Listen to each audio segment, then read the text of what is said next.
Good day everyone. Let's start with box prism presented by group 2. So first, we need to place our T-square on a blank brown folder, and then we need to draw a 8mm straight horizontal line. Okay, after that we need to draw another 8mm horizontal line at the bottom, then we need to divide it into 4. The second step is we need to draw a vertical 25mm on those divided parts. After that, we need to draw a 80mm horizontal line on the top using the T-square.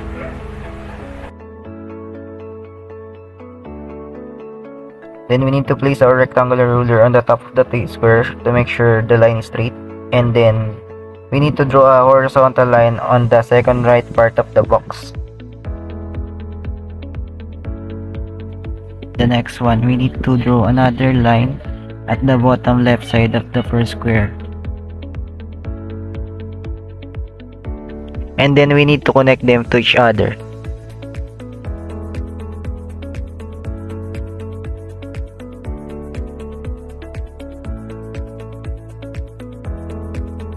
Next, let's put our triangular ruler on the fourth box.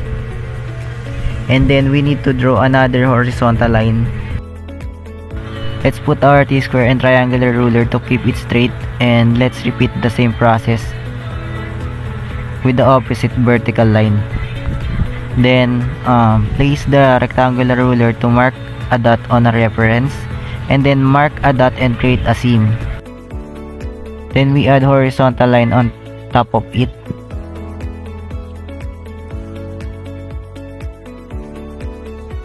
After that, we put our triangular ruler again to make another vertical line into the right edge of the horizontal line. After that, let's put our triangular ruler again to make another vertical line, and then use T-square to create another horizontal.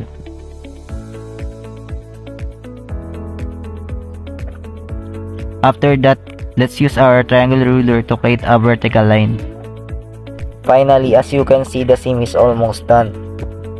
So we need to do the same process. Let's create a horizontal line, and then vertical line, and another horizontal line. With the help of T-square and triangular ruler, we can connect them point to point.